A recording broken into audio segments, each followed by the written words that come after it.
If there's one universal truth about the galaxy, it's this. Nobody really cares about interns. Doesn't matter if you're human, insectoid, crystalline, or some kind of sentient gas cloud with delusions of grandeur. If you're an intern, you're furniture that occasionally fetches beverages and nods enthusiastically during meetings you don't understand. Tina had made peace with this exactly 3 months into her internship at the Interstellar Museum of Forgotten Technologies on Chemis 9. She was 22, possessed exactly 1 degree in xenoarchaeology that the galaxy considered adorable but ultimately useless, and had mastered the art of looking busy while actually contemplating whether the cafeteria's nutrition paste surprise was technically food or a war crime. The museum itself was a monument to things that used to matter. Sprawling corridors filled with artifacts from dead civilizations, each one representing somebody's grand achievement before the universe decided their time was up. Cheerful place, really. Perfect for a human who'd somehow convinced herself that studying ancient alien garbage would be romantic and adventurous. Spoiler alert, it wasn't. "Tina!" The clicking, chittering voice of Dr. Huxlein echoed through the examination chamber. "The display case requires cleaning." Again. Tina looked up from her datapad, where she'd been reading about proper coffee brewing techniques, because apparently humans were the only species in the galaxy who'd figured out how to make caffeine taste like something other than battery acid. Dr. Huxlein stood in the doorway, all 6 arms crossed in what Tina had learned was the insectoid equivalent of profound disappointment. "On it, Doctor," Tina said, setting down her datapad with the resigned sigh of someone who'd cleaned that same display case 8 times this month.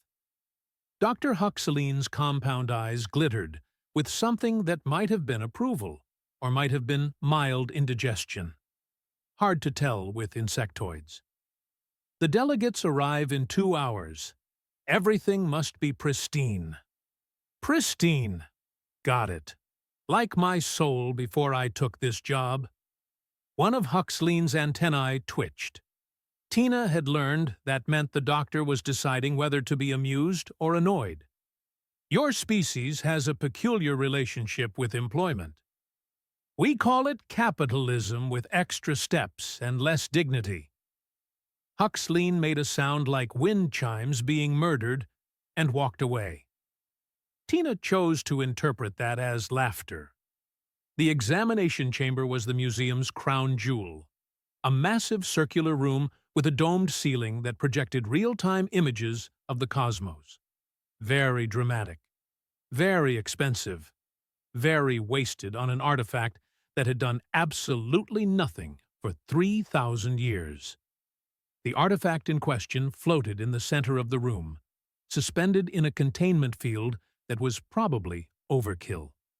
It was a sphere, roughly the size of a human head, made of some kind of crystalline material that seemed to shift between translucent and opaque depending on the angle. Beautiful, sure. Useful? Debatable. The Ulmaran had created it, or at least that's what the museum's best guess was. The Ulmaran were one of those civilizations that had just left. No war, no plague, no dramatic extinction event. One day they were there, building impossible things and leaving cryptic messages, and the next day they were gone. The galaxy's most frustrating magic trick. This sphere was one of their leftovers. It had been found floating in dead space, doing nothing, responding to nothing, and generally being the universe's most expensive paperweight. Naturally, the museum had spent a fortune acquiring it. Tina grabbed her cleaning supplies and approached the display case. Inside the chamber, she could see Polmick hovering near the artifact, their gelatinous form rippling with what Tina had learned to recognize as anxiety. Polmick was always anxious. If worry was an Olympic sport, Polmik would have gold medals in every category. "Good morning, Polmik," Tina called out, her voice echoing slightly in the vast space. Polmik's form quivered. "Tina, hello. Please be careful. The delegates are very important indeed. If anything goes wrong—" "Nothing will go wrong. I'm literally just wiping down glass. Glass that protects an artifact worth more than this entire planet." "No pressure, then." Polmik made a sound like bubbles popping in reverse and oozed away to fret somewhere else. Tina couldn't help but smile. For all their anxiety, Polmik was one of the few beings in the museum who actually remembered her name. She started cleaning, working her way around the display case with practiced efficiency. The case itself was a marvel of engineering, designed to be completely transparent while maintaining a dozen different types of shielding. Because apparently, the Ulmaran sphere needed protection from everything up to and including aggressive thoughts. Through the glass, Tina studied the artifact. She'd seen it hundreds of times, but something about it always caught her attention. Maybe it was the way the light moved through it, or the faint patterns that seemed to shift just below the surface. Or maybe she was just bored enough that a fancy rock counted as entertainment. "You know," she said to the sphere, because talking to inanimate objects was a perfectly normal sign of mental health, "you could at least do something interesting. Glow, hum, project ominous prophecies. Give me something to work with here." The sphere, predictably, did nothing. That's what I thought. The next hour passed in a blur of preparation. The museum staff, all 36 of them representing 24 species, rushed around making sure everything was perfect. The delegates from the Galactic Council were coming to view the artifact, which meant everyone had to pretend it was fascinating instead of admitting they'd spent a fortune on something that might as well be a very pretty rock. Tina found herself relegated to the back of the chamber, standing near the equipment storage with Ithkar, the museum's security chief. Ithkar was a Krell, which meant he was roughly the size of a small vehicle, covered in scales that could probably stop a missile, and possessed a tail that had once accidentally demolished a wall. He was also, inexplicably, fond of humans. "Nervous?" Ithkar asked, his voice a deep rumble that Tina felt in her chest. "Why would I be nervous? I'm just here to look decorative and human." "You do both well." "That's either a compliment or you're saying humans are naturally decorative, which is vaguely insulting." Ithkar's laugh sounded like rocks in a tumbler. "Your species is endearing, small, fragile, like the pets we keep on my homeworld." "I'm choosing to take that as a compliment, because the alternative is depressing." The delegates arrived with the kind of fanfare that made Tina grateful she was in the back. There were 12 of them, representing various galactic powers, each one more elaborately dressed than the last. They filed into the chamber with the self-importance of people who knew they were important, and wanted everyone else to know it too. Dr. Huxeline began her presentation, all 6 arms gesturing dramatically as she explained the artifact's history, its mysterious properties, and the complete lack of understanding anyone had about what it actually did. She made it sound fascinating. Tina had to admire the skill. The delegates murmured among themselves, studying the sphere with the kind of intense scrutiny usually reserved for tax documents or suspicious food. One of them, a tall being made of what looked like living crystal, reached out toward the containment field. "Please," Huxeline said quickly, "do not touch. The artifact has shown no response to any form of interaction, but we prefer to maintain protocols." 3,000 years, one delegate said, their voice translated through Tina's earpiece into something resembling condescension. "And you still don't know what it does?" The Ulmaran were masters of cognitive encryption, Huxley replied smoothly. We believe the artifact requires a specific type of interaction we have not yet discovered. Or, another delegate offered, it's simply broken. Tina snorted quietly. Ithkar's tail twitched in what might have been amusement.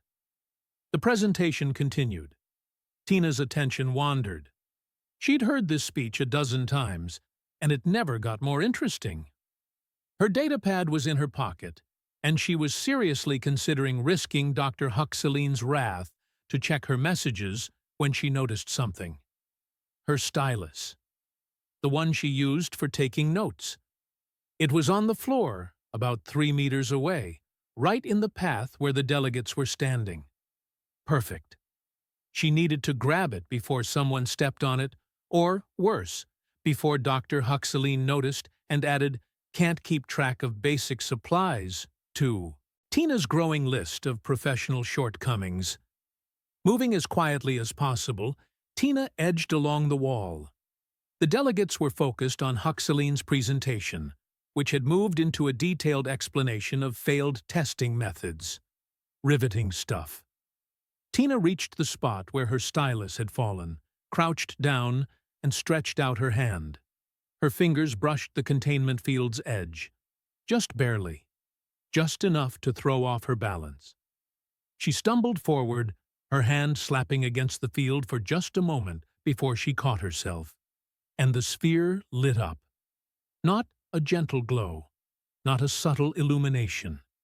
The entire artifact blazed with light so bright that Tina's eyes watered.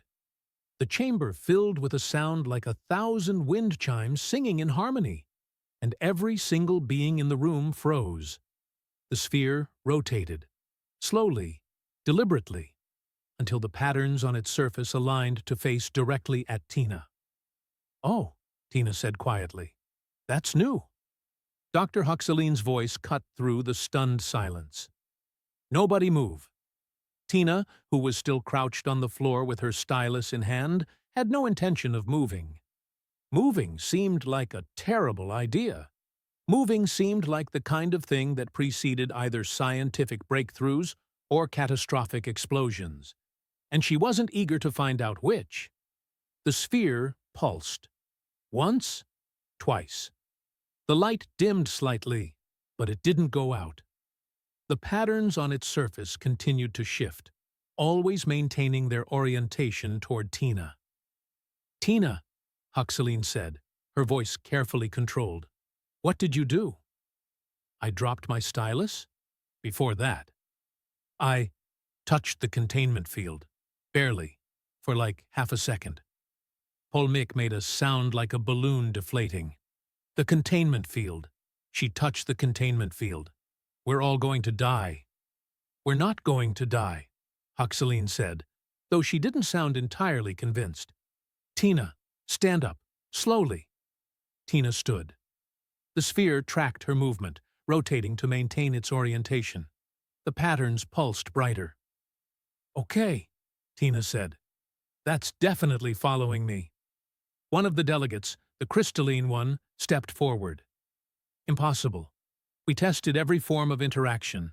Touch, thought, energy manipulation, quantum entanglement. Nothing produced a response. Well, Tina said, raising her hand in a small wave. Hi? The sphere pulsed in rhythm with her wave. The chamber erupted in chaos.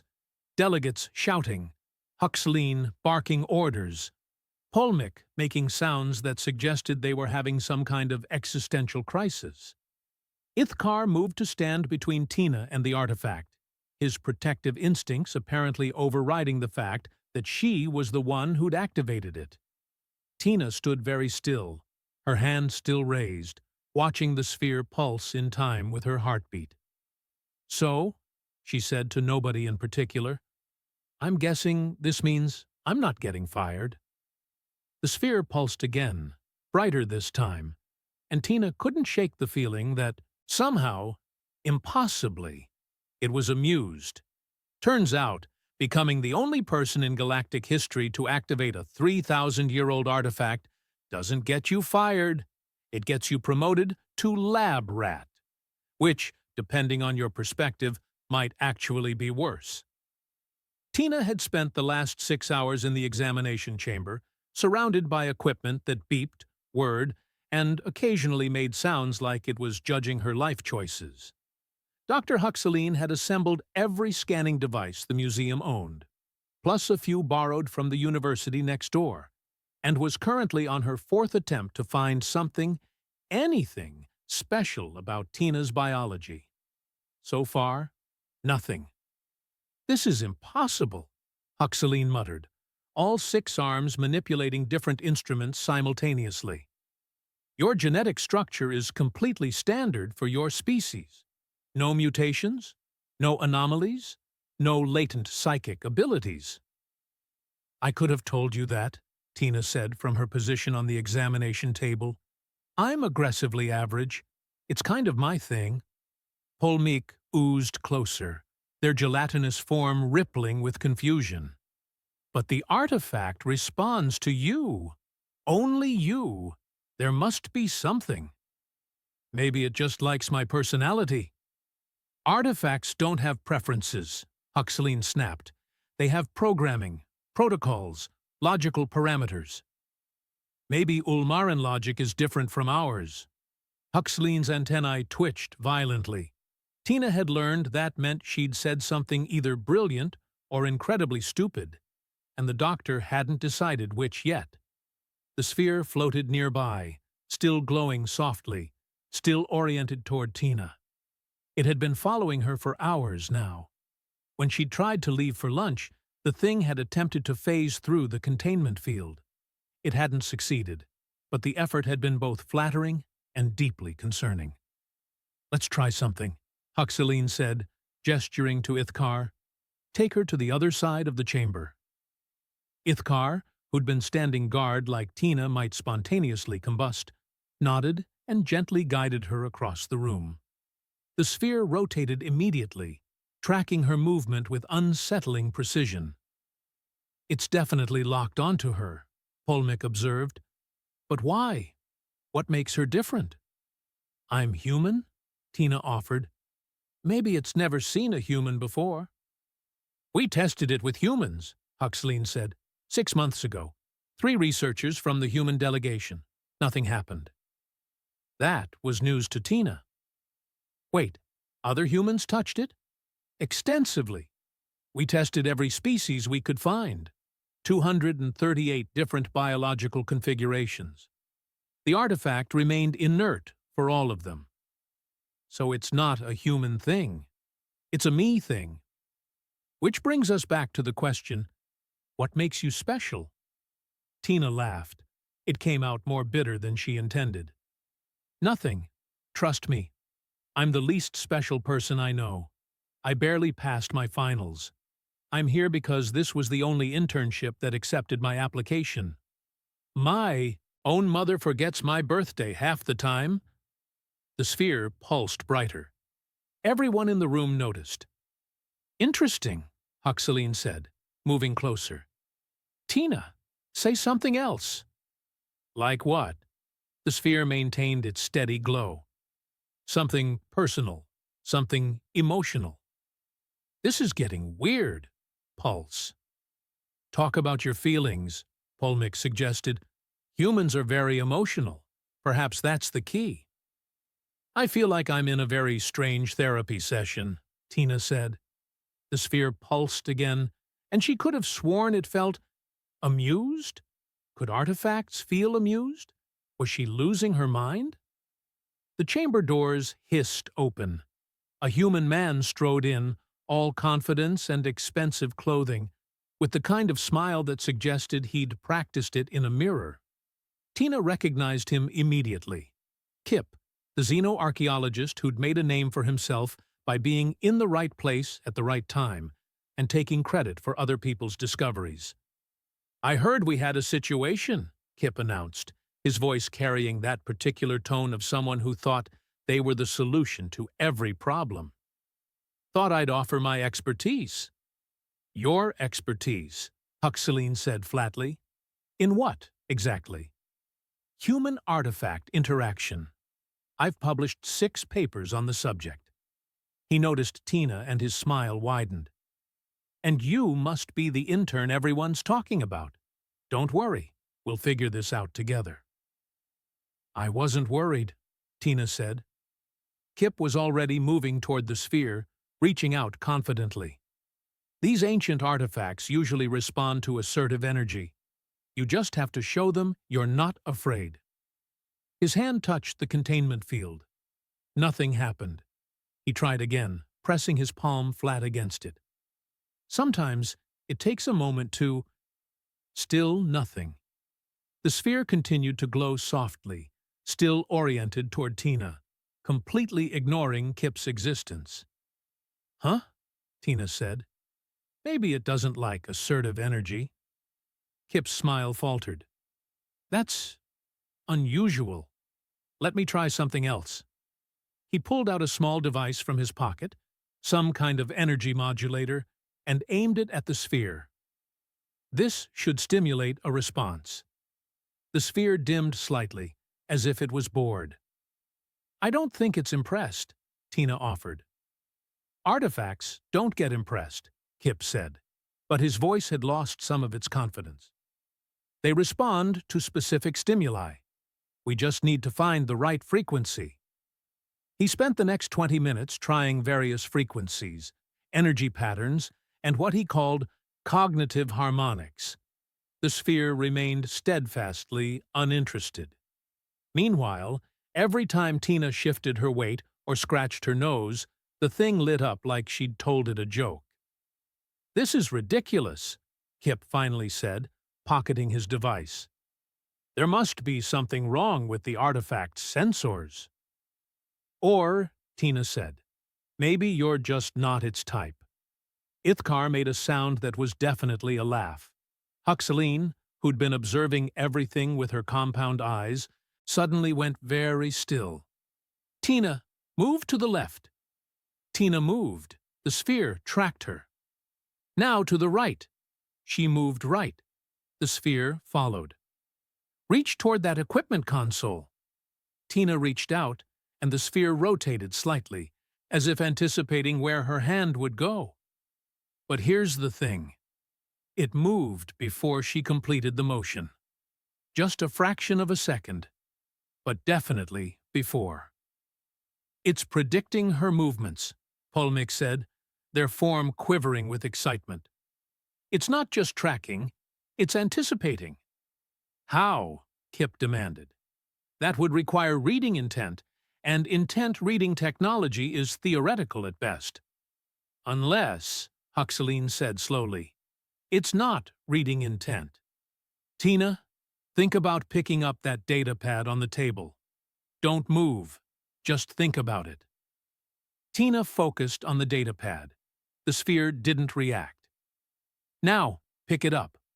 She reached for it, and the sphere pulsed the moment her muscles tensed, before her hand actually moved.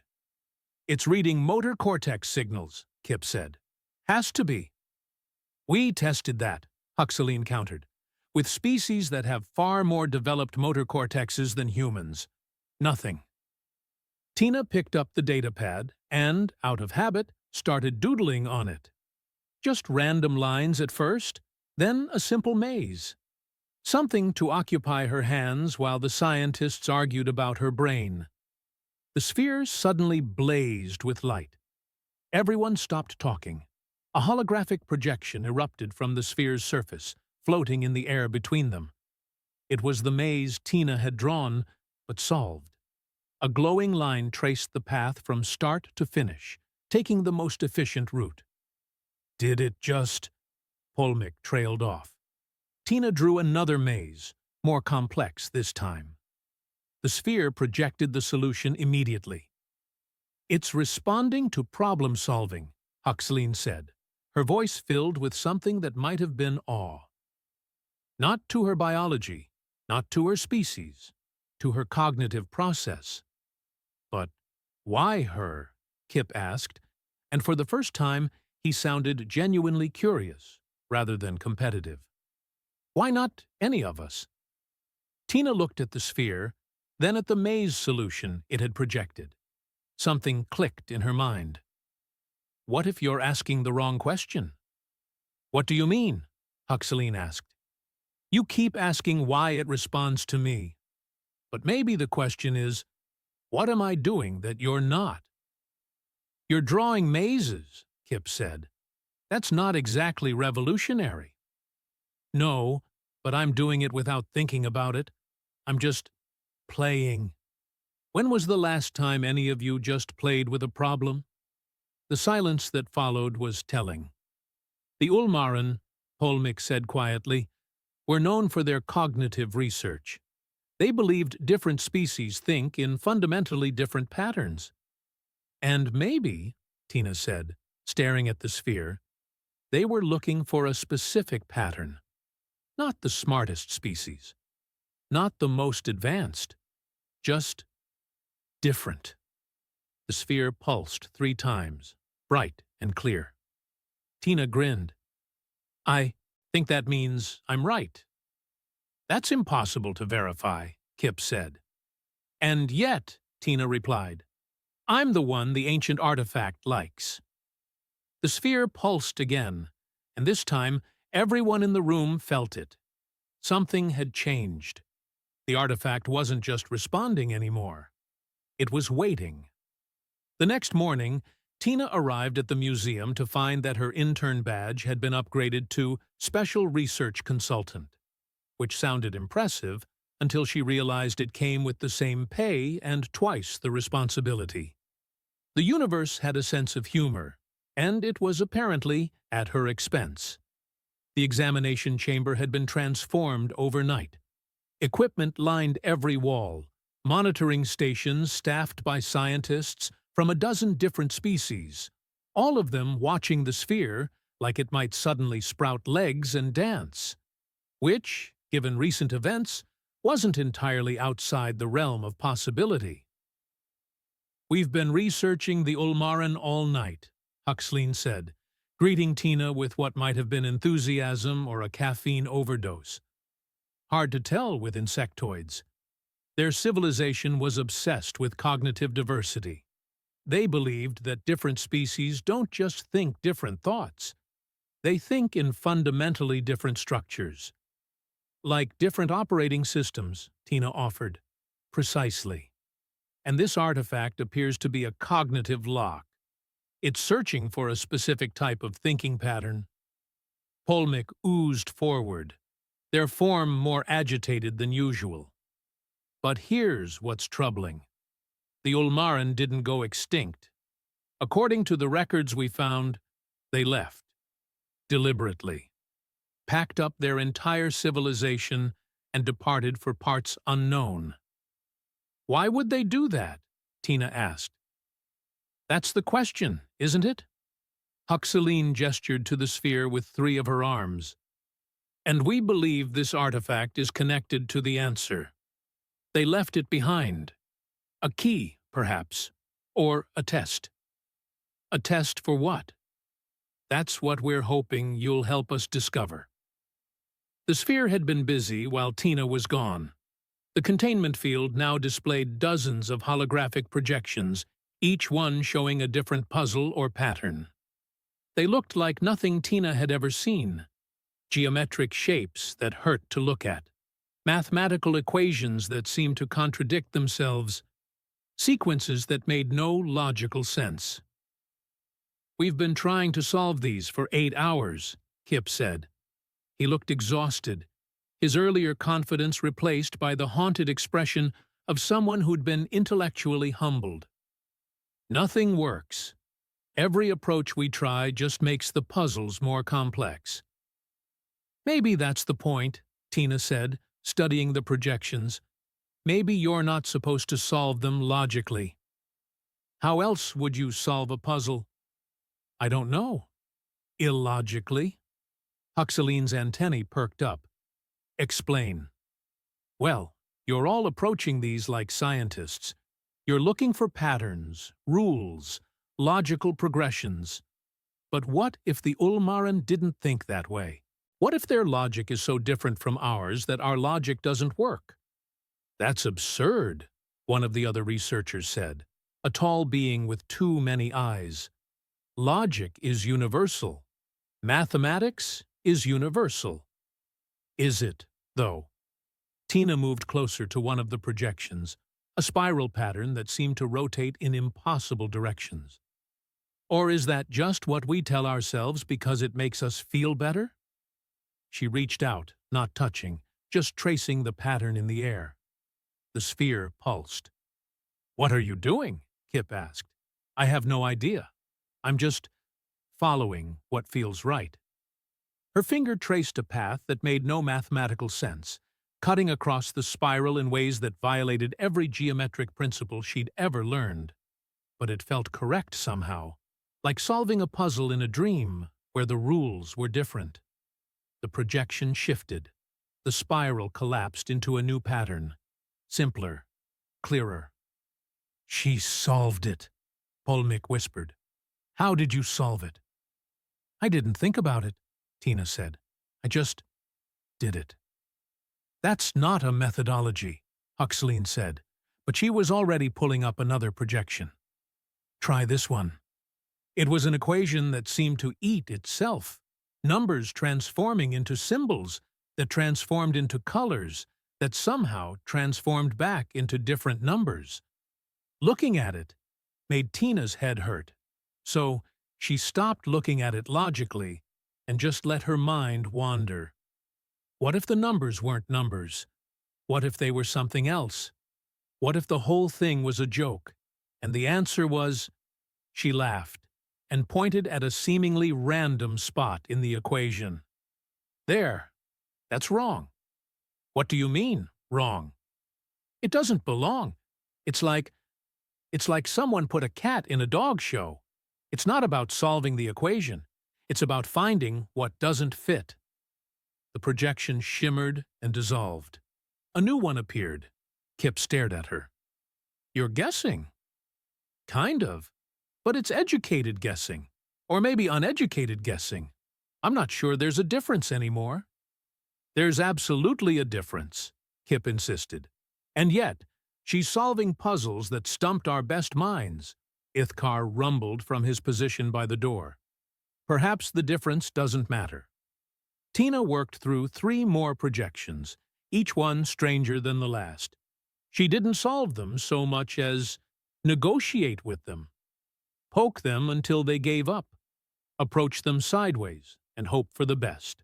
It was the least scientific process imaginable, and it worked perfectly. The sphere blazed with light. Every projection vanished, replaced by a single massive hologram that filled the chamber. It was a star map, but not like any Tina had seen. The stars were connected by lines that pulsed with meaning, and at the center was a message in a script that shifted and changed as she watched. Her earpiece translated it, the words appearing in her mind with crystal clarity. "Found. The ones who question why." "What does that mean?" Polmick asked. The hologram expanded, showing coordinates, schematics, what looked like blueprints for technology that made Tina's brain hurt just looking at it.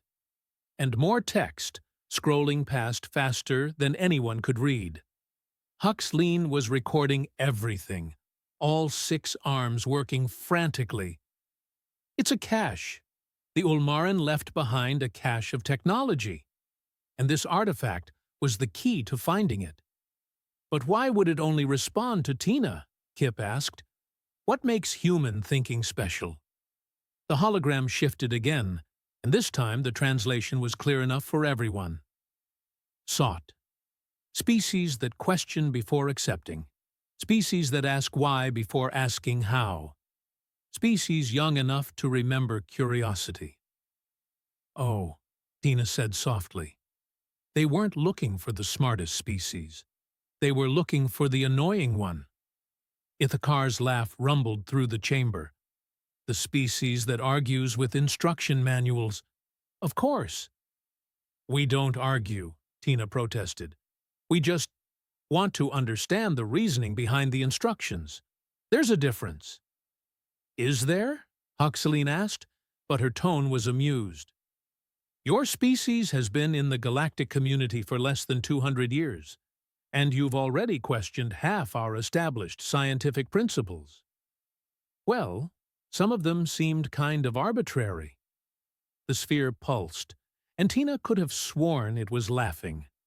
The galactic community, Tina learned over the next 3 days, did not handle surprises well, especially surprises that involved humanity, the relative newcomers, suddenly inheriting a technological legacy from one of the most advanced civilizations in recorded history. The museum had been flooded with representatives from every major species.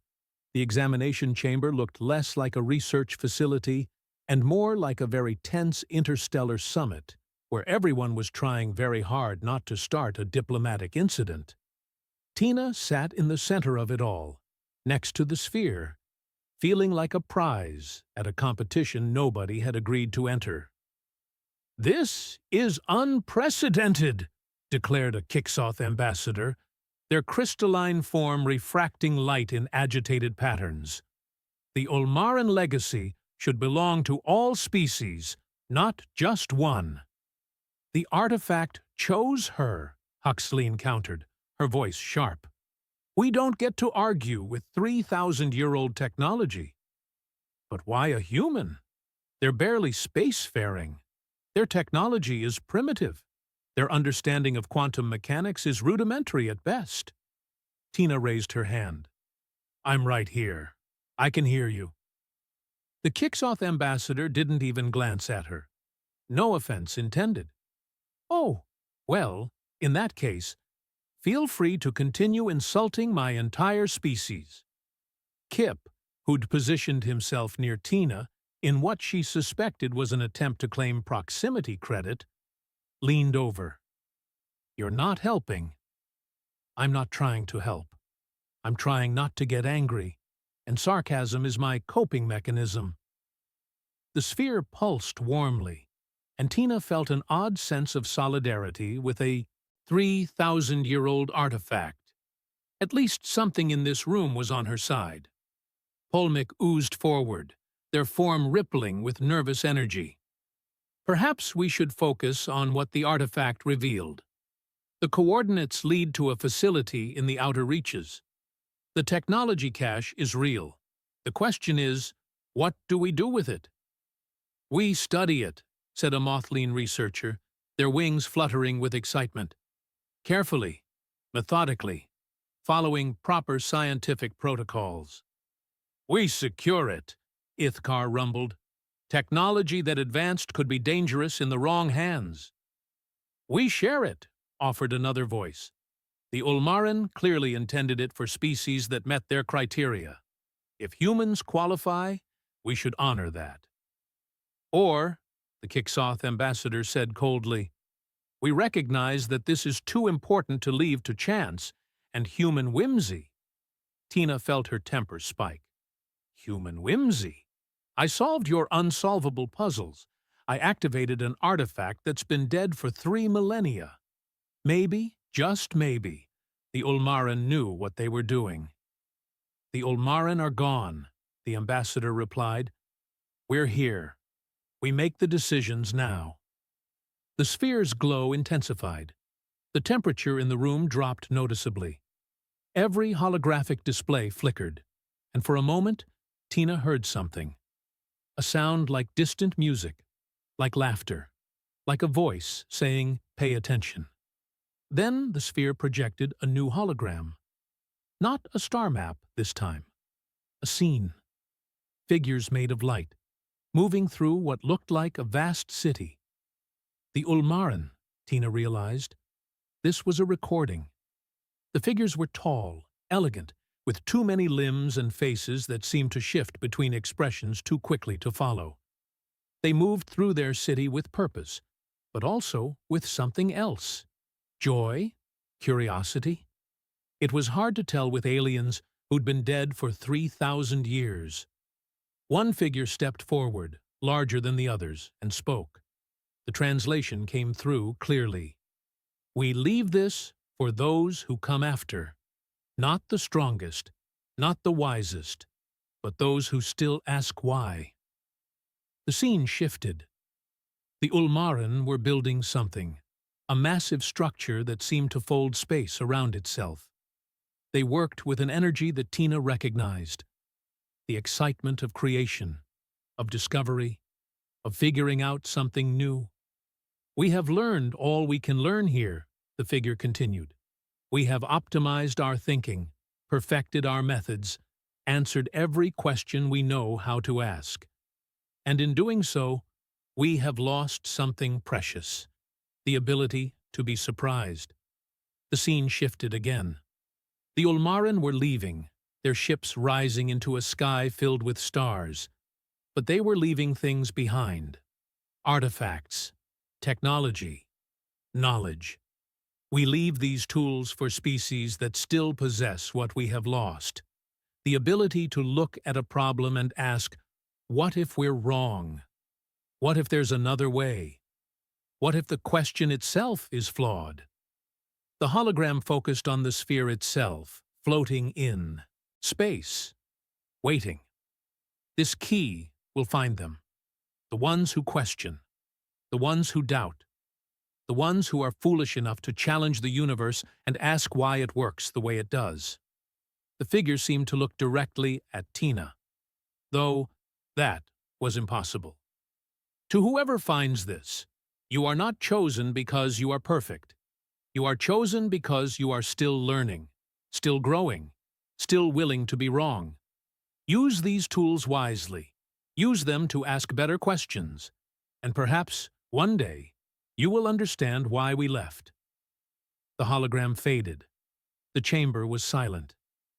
Well, Tina said quietly, that's a lot of pressure. Huxaline's antennae were trembling. They didn't leave because they were dying. They left because they were bored. Not bored, Polmick corrected. Stagnant. They'd reached the end of their intellectual growth. They'd become too efficient, too optimized. They'd lost the ability to think in new ways. And they thought younger species would have that ability, Kip said, his voice thoughtful. Species that haven't figured everything out yet. Species that still make mistakes. Species that are annoying enough to question everything, Tina added. Like humans. The Kixoth ambassador's light patterns had shifted to something that might have been embarrassment. I may have been hasty in my assessment. You think? Tina said, but without heat. She was too busy thinking about what the Ulmaran had said. They'd left because they'd stopped growing, because they'd become so advanced that they'd lost the ability to be surprised. It was the saddest thing she'd ever heard. So what now? She asked. We have coordinates to a facility full of Ulmaran technology. We have a mandate to ask better questions. What does that actually mean? Huxaline moved closer, her compound eyes reflecting the sphere's glow. It means, Tina, that you've just become the most important human in the galaxy, and possibly the most important person of any species. I really wish you hadn't said that. The facility will need to be explored, the technology studied, and based on what we've seen, you're the only one who can interface with it properly. No pressure, though. Immense pressure, actually. Tina looked at the sphere, which pulsed gently, almost reassuringly. Can I ask a question? Of course, Polmick said. Why me specifically? I get that humans are young and curious and annoying, but there are billions of humans. Why did this thing respond to me and not, say, Kip? Kip looked offended. I'm curious. You're confident, Tina corrected. There's a difference. You approach problems like you already know the answer. I approach them like I'm probably wrong, but I'll try anyway. That's not a methodology. No, but apparently it's what the Ulmaran were looking for. The sphere pulsed 3 times, and Tina was certain now. It was agreeing with her. Huxaline made a sound like wind chimes in a hurricane. The Ulmaran valued intellectual humility. The willingness to be wrong, to question your own assumptions. Most advanced species lose that. We become certain of our knowledge. Humans are too young to be certain of anything, Ithkar observed. It's one of your most endearing and frustrating qualities. I'll take that as a compliment. The sphere suddenly blazed with light, brighter than it had ever been. New projections filled the chamber, schematics, equations, star charts, and something else, a countdown. The numbers were clear enough: 50 years, 3 months, 18 days. What is that? Kip asked. Tina felt a chill run down her spine. It's a timer. The Ulmaran didn't just leave us technology. They left us a deadline. For what? Polmik's form was quivering with anxiety. The sphere projected one final message. Time remaining to solve the question we could not answer. Succeed, and we return to meet you. Fail, and the tools will be sealed forever. The question awaits at the facility. Good luck. The projection faded. The sphere dimmed to its normal glow, and every being in the chamber stared at the countdown with a mixture of excitement and terror. They left us homework, Tina said. 3,000-year-old aliens left us homework with a 50-year deadline. What question could the Ulmaran not answer? Huxleen wondered aloud. They were the most advanced civilization in recorded history.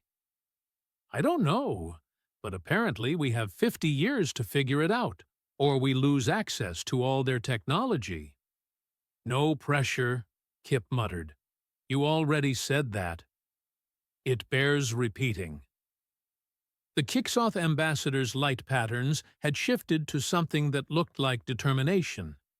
Then we have work to do. We'll need to organize an expedition to the facility, assemble a team, prepare for— Wait, Tina interrupted. Before we start planning the galaxy's most important field trip, can we acknowledge how insane this is? We're talking about solving a problem that stumped a civilization so advanced they literally left the galaxy because they were too smart. Yes, Huxleen said simply. That's exactly what we're doing. And you think we can do it? I think we have to try. The Ulmaran believed someone could. They left this key specifically to find species capable of approaching the problem differently than they did. Species like humans, Polmik added. Species that question everything. Tina looked around the chamber at the assembled representatives, scientists and researchers. Dozens of species, hundreds of brilliant minds, all looking at her like she had answers. She didn't have answers. She barely had questions. But maybe that was the point. Okay, she said, squaring her shoulders. Let's go find out what question we're supposed to answer. But I'm going to need better coffee. And possibly therapy. Definitely therapy. The sphere pulsed, warm and bright, and Tina felt something she hadn't expected. Excitement. Real, genuine excitement. Not the nervous energy of someone in over their head, but the thrill of standing at the edge of something unknown and deciding to jump anyway. One more thing, she said, looking at the countdown. When we solve this, and the Ulmaran come back, I'm asking them why they thought giving us a cosmic pop quiz was a good idea. Ithkar's laugh rumbled through the chamber. That's exactly the kind of question they're hoping for. The sphere projected one final image, a path forward, leading to coordinates in deep space, where a facility waited with secrets 3,000 years old, and a question that might change everything. Tina grinned. Well, I guess we'd better get to work. Anyone know what problem we're supposed to solve? The sphere helpfully projected an equation that made every scientist in the room simultaneously excited and terrified. It was beautiful. It was impossible. It was exactly the kind of thing that made Tina's brain hurt and her curiosity spike. She studied it for a moment, then looked at Huxeline. I have absolutely no idea what that means. Neither do we. Perfect. That's a great place to start. The sphere pulsed one last time, brighter than ever, and Tina couldn't shake the feeling that somewhere, somehow, the Ulmaran were watching and laughing. She muttered under her breath, "Why do I get the feeling I'm going to regret asking questions?" But she was smiling when she said it. 3 months later, Tina stood in her new office at the museum, staring at the wall covered in notes, equations, and what Kip generously called organized chaos. The sphere floated nearby, her constant companion still glowing softly. Her official title was now Chief Liaison for Ulmaran Cognitive Interface Studies, which was a fancy way of saying the human the artifact likes. The pay was better. The responsibility was terrifying. The coffee was still terrible. The expedition to the Ulmaran facility was scheduled to launch in 2 weeks. 50 species had volunteered researchers. Humanity had volunteered her, specifically, whether she liked it or not. She looked at the countdown projected on her wall. 49 years, 9 months remaining. "You know," she said to the sphere, "when I applied for an internship, I was hoping to catalog old pottery. Maybe write a paper nobody would read. Not solve cosmic mysteries." The sphere pulsed, amused as always. Yeah. I asked for this. Literally. I asked why. And the universe decided to answer." She grabbed her coffee, grimaced at the taste, and pulled up the facility schematics. 50 years to solve an impossible question.